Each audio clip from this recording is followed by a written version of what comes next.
I'm sure you all know about the classic book series Clifford the Big Red Dog by Norman Birdwell. You know, the books consisting of a girl named Emily Elizabeth, who loved a tiny red dog so much he grew into a big red dog. Yeah, that one. The book series was originally published in 1963. It was written by Norman Birdwell, and also was turned into a cartoon series consisting of the same plot. My little sister actually liked this particular book. She had every book of the series exactly up to date. Or so I thought. Her birthday was coming up in 2 weeks' time. I knew not of what I wanted to get her. I wanted to get her a brand new Clifford book, but she had all of them so far. There was not one she didn't have. She even possessed the very first original Clifford the Big Red Dog. One of the original copies, too. Talk about spoiled rotten. I proceeded to talk to my Nana. She told me generally that Aunt Claire was an anonymous novel writer who specialized in children's books. She went by the name of Dren Cooper. Dren. What a strange name. But what does that have to do with your sister's birthday? I only have 2 weeks left. She then spoke about how Aunt Claire was driven to insanity.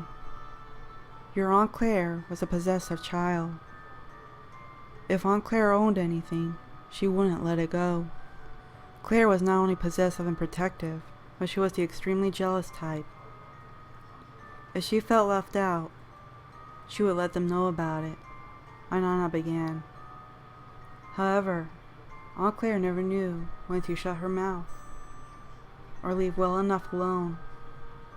She paused for a second and spoke in a lower, more quiet tone of voice. Your Aunt Claire was driven insane by my affection for your mother. Claire couldn't stand me and my love for your mom, and became jealous of her. Remember how your mother was attacked that night of mid-August last year? She questioned me.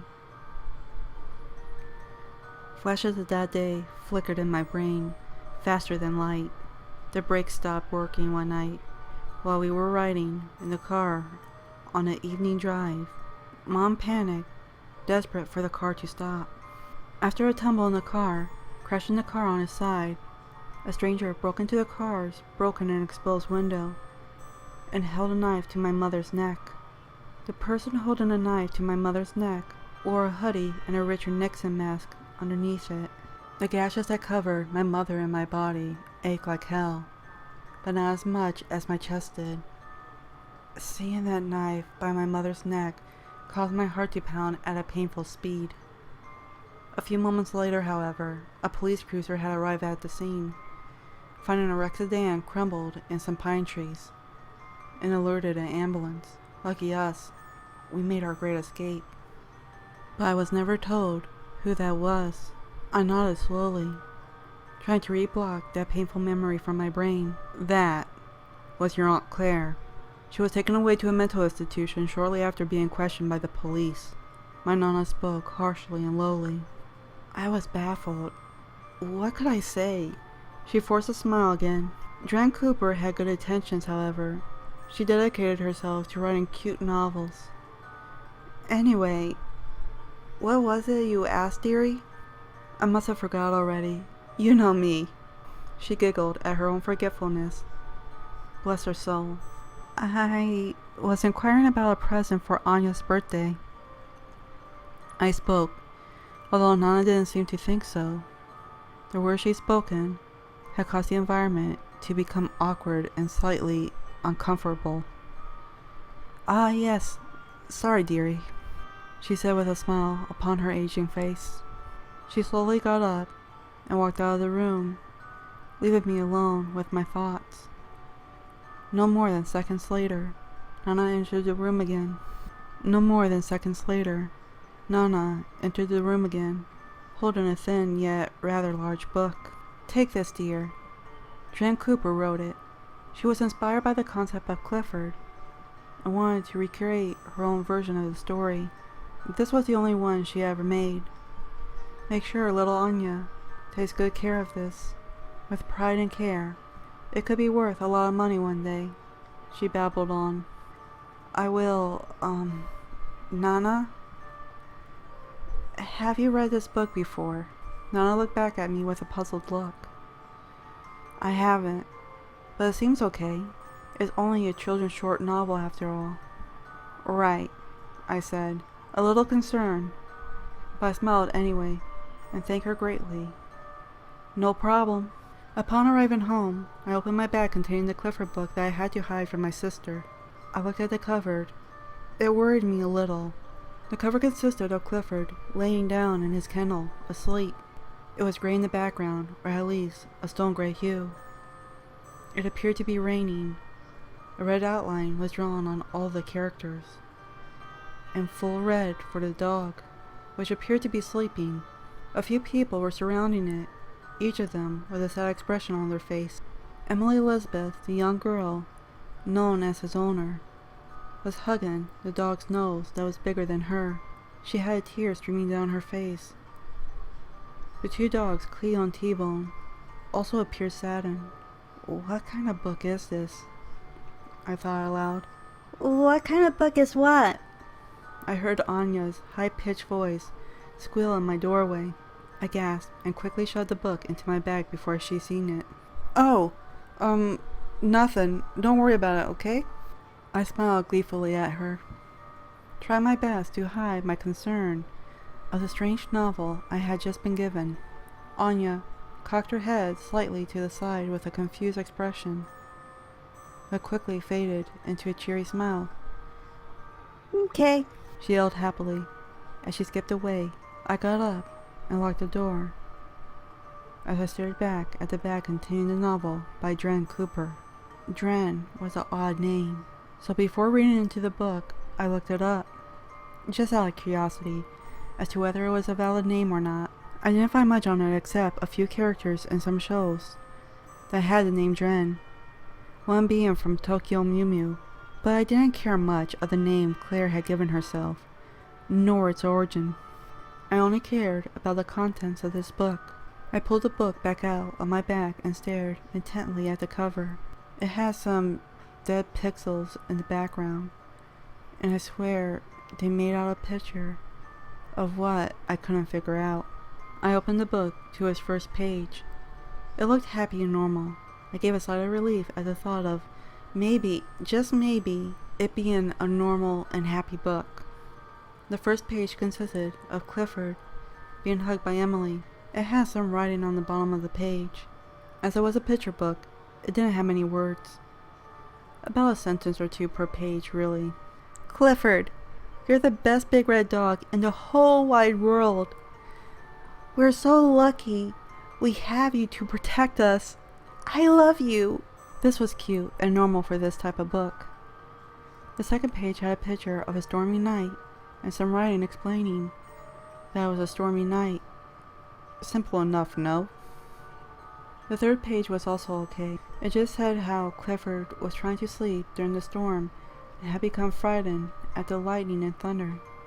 The picture was of Clifford covering his eyes with his overly large red ears. The fourth page showed the morning sun. It was gleaming brightly on the page and almost hurt my eyes. Strange, huh?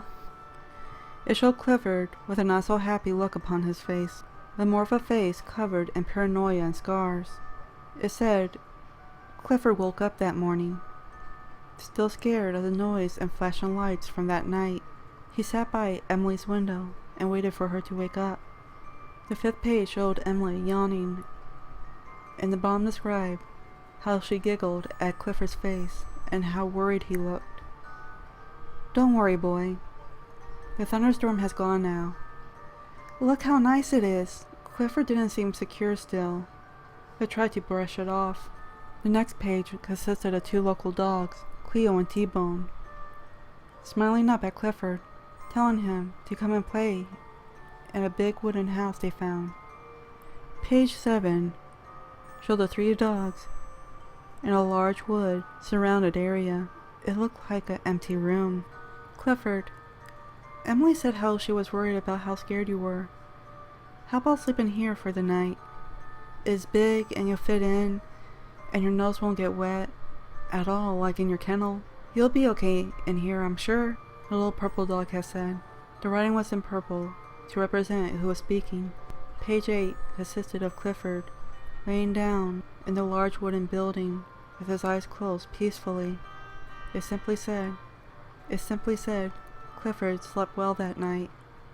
I was reluctant to turn the next page. A bad feeling in my gut arose, and I got worried about what was coming up next. Curiosity killed the cat. As I turned the page to see the building on a slight angle with tears of lightning in the air behind it. At the bottom it said, the lightning was close to Birdwell Island. Now I was really getting worried. Get a grip, you moron. It's just a stupid children's book. I cursed myself for being childish. Written by a psycho, and I shook my head at the thought of who wrote it and turned to the next page. This book was not half bad anyway, considering what I was expecting. My thoughts of it being an ordinary book were shattered when I saw the large wooden shed-like building being struck by lightning. It was no longer a cartoon novel. Either Dren stepped up her game in those drawings and colors of hers, or that was a real photograph. What? I questioned aloud to myself. What the bloody hell is this? Page 10 was an image of the shed in pieces and a large red paw hanging from underneath the rubble. Clifford got hurt that night in his new home, was all the text said. The next page showed some police officer, Pete, standing by what was no longer rubble, but the laying body of a large red creature. It didn't show what happened. It just had a large silhouette of the man attempting to hide the body of the unfortunate soul. Page 12 almost had me vomit, as it showed a lifelike body of a dog's body cut open. It was in black and white and extremely realistic, as the thought of it was an actual dog. No. I mumbled to myself as I clutched my head. That wasn't Clifford. That was a photograph. It was my Labrador from 2 years ago. She went missing one day and the police said she'd been found, ran over down the middle, what seemed to be a motorbike. I knew that was her. I recognized Laura from anywhere. That was in no way a drawing, nor was it Clifford. Tears streamed down my eyes as I turned page 12 to see what was on the last page. To my surprise, it was the same picture as the cover, but instead of the title, Clifford the Big Red Dog, it said Clifford the Big Dead Dog in a bone-chilling red. I looked closer into the final picture. It was not the exact same. Emily wasn't hugging her dog. However, she was there in the background, looking past Jetta and Charlie. Behind them was a tree, and a familiar blonde-haired girl wearing a pink top, black skirt, and striped knee-high socks was a hanging Emily. Her body was limp and lifeless. She wasn't much more than a silhouette, but it chilled me to a bone. No pun intended.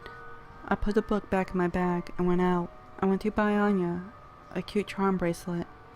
It was worth all the money I had, as I originally wanted to save it up, but I couldn't give her that thing, nor did I have any other present for her. I never looked at Clifford the same since. I can't stand watching the program or picking up another book. I tore up that copy using a paper shredder, the only copy that ever existed. The only time I see it now is in my nightmares.